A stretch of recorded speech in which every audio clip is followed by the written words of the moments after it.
Procedures of applying adhesives. The surfaces of parts which have to be joint are treated prior to joining in order to have an optimal adhesion force between joint part surface and the adhesive layer. For this purpose, it is absolutely necessary to first remove impurities in an undefined layer thickness, that is, dust, dirt, oil, grease, fat, water, and the inactive adsorption layer created by foreign molecules, that is, water, gases. The whole surface treatment can be subdivided into a preparation, pre-treatment, and after-treatment operation.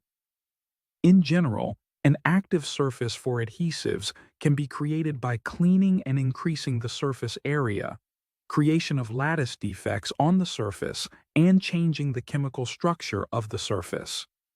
In cases where a longer time lapse is expected between the surface treatment and the adhesive joining, the surface of the joining parts should be conserved using, for example, a primer. In view of the attainable strength of the adhesive joint and the notch sensitivity of most aluminium materials, the mechanical surface pretreatment should deliver only a low maximum roughness.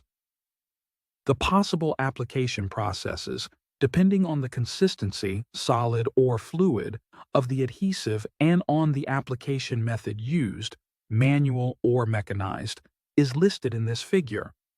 A large variety of equipment is available for working with the adhesives.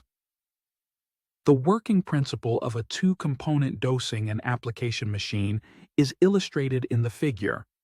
Generally, an adhesive layer thickness of about 50 to 200 micrometers should be strived at. It should be remembered that the adhesive layer thickness depends, to a large extent, on the pressure applied during setting or curing. The possibilities of applying pressure during the hardening of the adhesive are shown in the two following figures. Most adhesives require only a contact pressure, about 0.1 newtons per square millimeter. Adhesives, which react chemically and produce byproducts during the curing process, are an exception. The method of applying pressure from all sides, like in the autoclave method, should be used preferably. Usually, a functional correlation exists between hardening time and hardening temperature. Especially in the case of cold hardening adhesives, the strength can be increased by hardening at higher temperatures or by tempering after the cold hardening. It should be noted that the temperature, pressure, and time recommendations of the manufacturer apply for the adhesive layer. Heating times for the joining parts and for the adhesive equipment must be determined and considered. The quality assurance in adhesive joining starts with the choice of suitable adhesives and continues with the control and regulation of the adhesive, auxiliary mediums, joining parts, adhesive preparation and working, and the adhesive joining.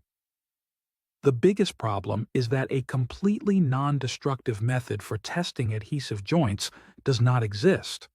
Consequently, preventive measures are most important. Quality should be produced and not tested. The test methods are based on the tests for metals which have been correspondingly modified. The statistical destructive methods serve primarily to determine and control characteristic values for the adhesive.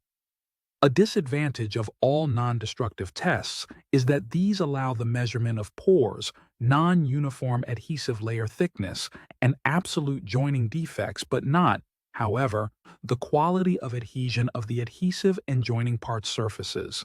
Specially prepared test samples, which are also run through the normal manufacturing process, are used to control the adhesive joining process. The simplest form of test sample is the peel sample. Thank you for watching.